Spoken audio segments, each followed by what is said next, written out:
নাটোরের বড়াইগ্রাম উপজেলার আহমেদপুর বাজারে শিহাব এক্সপোর্ট অ্যান্ড ইম্পোর্ট এজেন্সির গোডাউনে ১৩ টন এমটি কার্টিজ গুলির খোসা নিয়ে এলাকায় চাঞ্চল্য সৃষ্টি হয়েছে।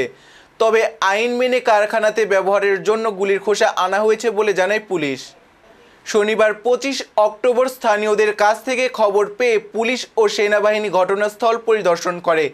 এই সময় পুলিশ জানায় রাজেন্দ্রপুর সেনাবাহিনীর এমটি কার্টিজগুলো মা বাবা কনস্ট্রাকশনের মালিকের কাছ থেকে ক্রয় করেন নাটোরের বড়াইগ্রাম উপজেলার আহমেদপুর এলাকার Shihab export and import agency মালিক শিহাব।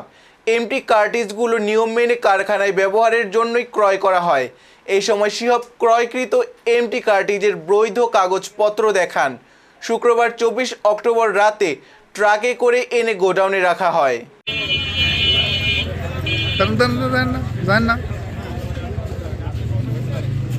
এই এমটি কার্টেজ এগুলি উনি আর কি অথরিটি থেকে, যেটা হলো যে রাজেন্দ্রপুর থেকে, ওখান থেকে ওনারা কিনে এনেছেন। এটা ইন্ডাস্ট্রিয়াল ইউজ হয় এবং এটা আমরা একটা সংবাদ পেয়েছিলাম যে এরকম কিছু এখানে আছে।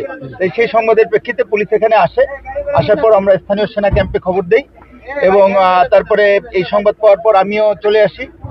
চলে আসার পর আমরা বিভিন্ন পর্যায়ে কথা বলেছি এবং ক্যাপ্টেন সাদমান সাহেব ছিলেন, আপনারা দেখেছেন, তিনিও একেবারে সেরা চ্যানেলে, সব চ্যানেলে কথা বলেছেন এবং এটা লেজিটিমেট ওয়েতেই এখানে এসেছে এবং খুব দ্রুত ইন্ডাস্ট্রিয়াল ইউজের জন্য এটা আবার লেজিটিমেট ওয়েতে চলে যাবে।